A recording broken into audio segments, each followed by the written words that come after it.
The secret of life is rebirth. Let's see how everything has rebirth. I'm going to mention just three things. The first is the human body. So we tend to see ourselves, you know, we tend to see ourselves as something that exists. That's, of course, because we never saw ourselves before we existed. But remember, as a parent, thank God I had the experience of seeing my children, obviously not in the room itself, but a couple of minutes later or whatever, being born. And there's no one, not even the doctor who's delivered thousands of babies, that sees a little child and doesn't say, this is a miracle. In fact, a friend of mine, Dr. Zev, I forget his last name, he actually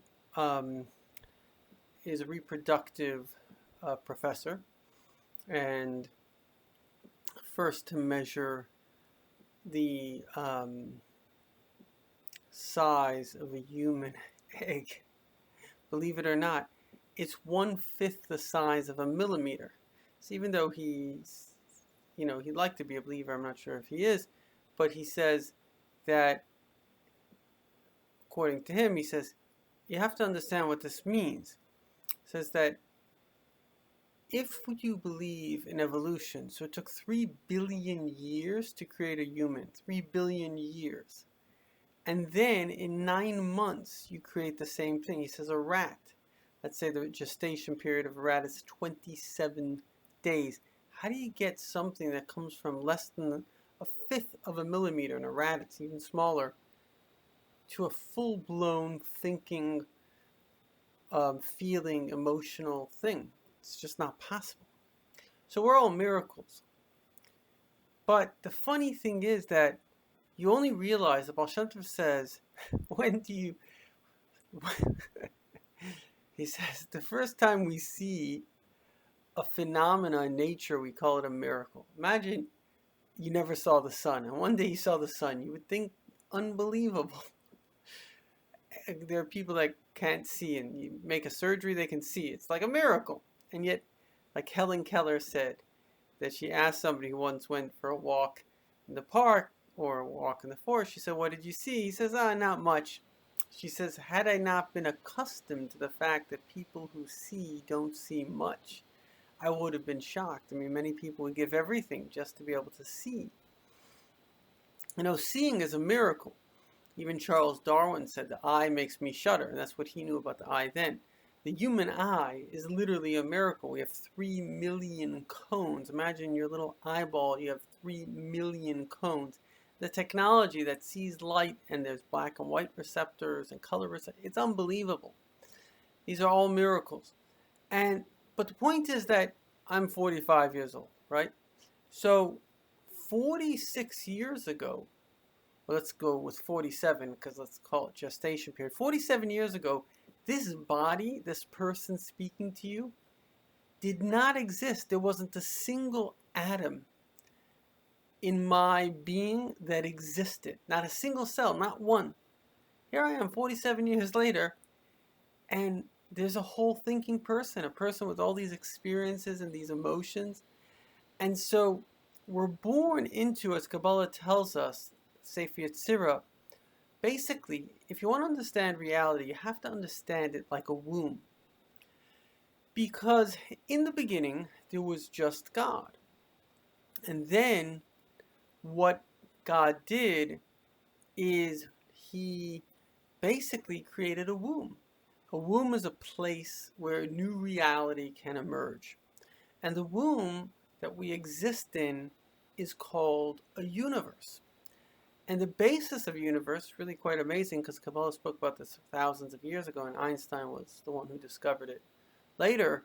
The basis of the universe is a time-space dimension. Right until Einstein, people thought in 3 dimensions, and he added a 4th dimension, that time and space are interconnected. There's no time without space, and there's no space without time.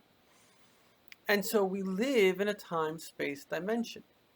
And this is a very important point that Kabbalah says that science has great difficulty with, which is really quite obvious, but because you can't really kind of put your finger on it, therefore it's difficult to um, understand, and that is that what exists is not a physical thing. You are not a physical thing.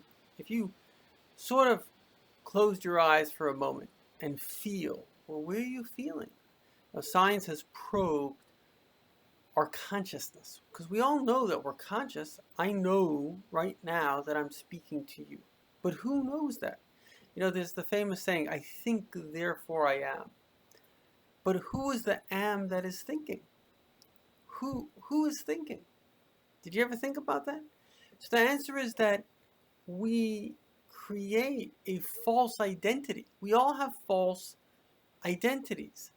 And the false identity that we have is, some people call it the ego, but what it is the imagination or the assumption, a very powerful assumption. They say we create our identity by the time we're 2, so we don't really have rational thoughts. Certainly animals don't.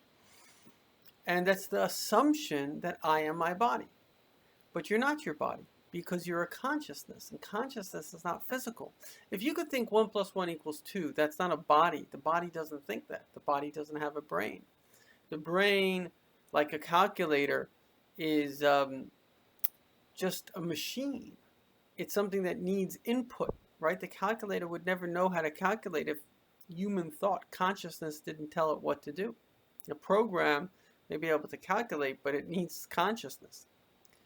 So consciousness,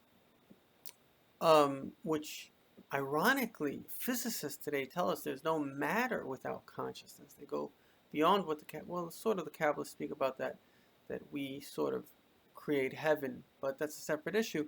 But the physicists speak about this, that there's no matter without consciousness, which is quite amazing.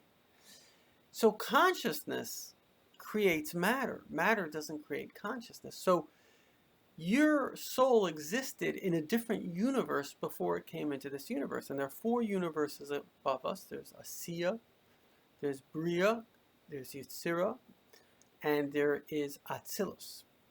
Sorry, there's Asiya, Yetzirah, Bria, and Atzilus. And I don't want to go into a whole subject because it's a massive, massive subject. But basically, each one is like a womb. And the difference between each one pretty much is the fact that even though there's consciousness in each one, because if there wasn't consciousness, there'd be no purpose in the universe. There has to be a universe. I mean, it's like if there's a home, there has to be someone to live in it. So God made these universes, obviously, for someone to experience in the universe. So these consciousnesses, Atzilus, are only very high souls, like the souls of our forefathers.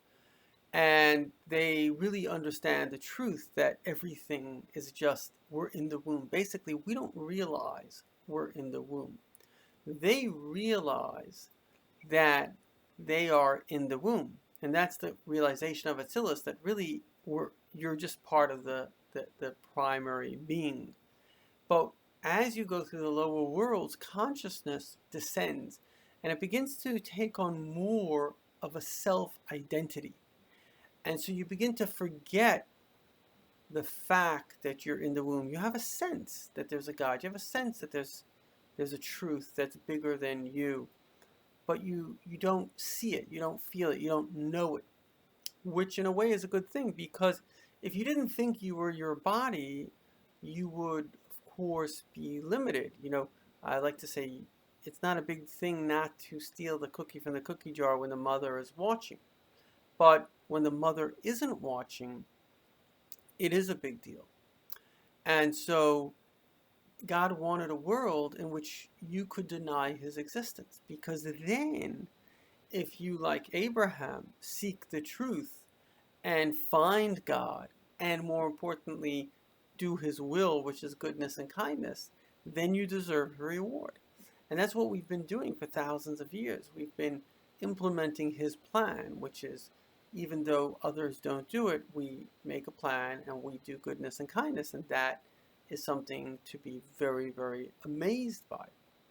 And so to sum it up, first of all, do we exist? So we think we're the body, but the body is always recreating itself. The body is not the same body. I mean, I forget there are different numbers of different organs, all those different things, but effectively, within 2 years, almost every single cell in your body has been replaced. In 120 days, that's 3 months. Is that right? 30, 60? No. 30, 60, 90, 120. So 4 months. In 4 months, 80% of your cells, 80% have been replaced. 80% of our cells are red blood cells. Every second, about 1 million to 2 million die, and 1 million to 2 million are born. Every second, you get 1 million to 2 million red blood cells. The bacteria in your gut, which is very important for food, that bacteria, you have 30 trillion cells. They only last 20 minutes. Every 20 minutes, you have another 30 trillion bacteria cells. So do you exist? Does your body actually exist as an independent entity? The answer is, if something that disappears or is being recreated all the time, it only exists in your image. So that's the body. What about the world? The answer is, the world for sure is only coming in and out of existence. We know this from science. Amazingly, again, Kabbalah spoke about this thousands of years ago. It's called Ratzeh V'Shuv. The world comes into existence and goes out of existence. My friends, you have to understand what this means. Every second, this screen that you're looking at, yourself that you're looking at, you have been recreated so many times. I once asked a physicist to give me the number. The number is, just imagine this for a second.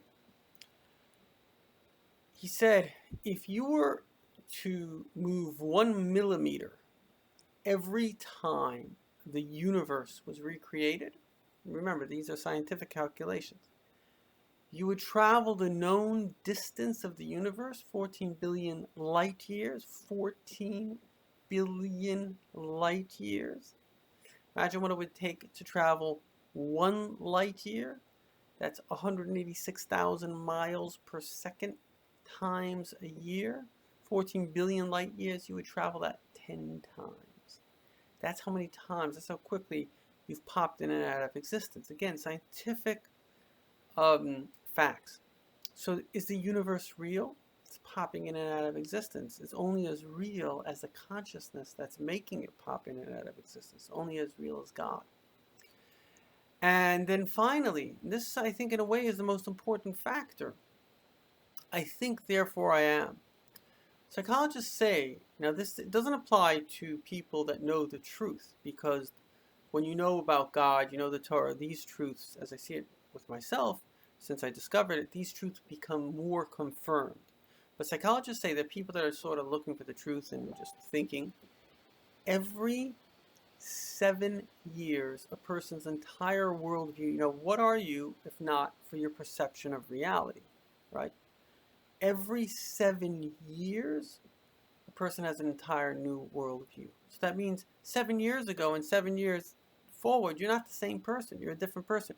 Would you compare, let's say, the Chinese of today, even to the Chinese, I don't know, of 100 years ago? No, they've changed their religion, changed their opinions. They're different, right? What are you if you're not your opinions? Well, if your opinions change, then you're different.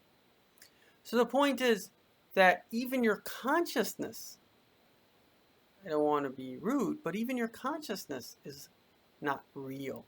It's kind of like a boat floating past different waters. Once you float past it, it's gone.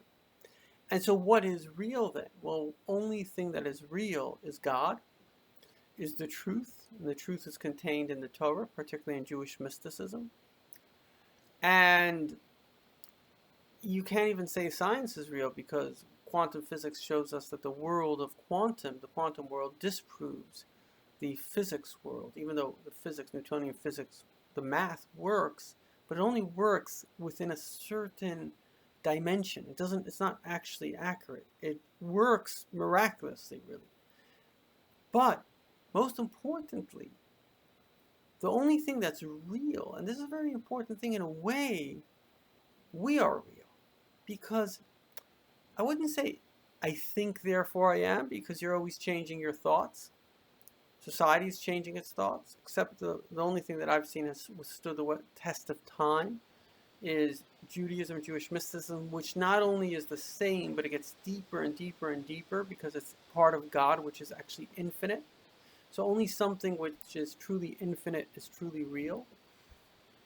But in a way, not I think, therefore I am, I feel, therefore I am. The fact that I have a heart, the fact that things pain me, the fact that I have compassion, the fact that I have love, these are things that are divine. When God made man, he says, let us make man in our image. What does that mean, in our image? So that means with the qualities of God. And so are we real? Well, the truth is, yeah, because the essence of our soul, remember we said we think we're our body, but we're not. We're actually our soul. But where do these beautiful emotions come from? They come from the Creator. So we're just basically the Creator in his creation going through infinite growth and positivity.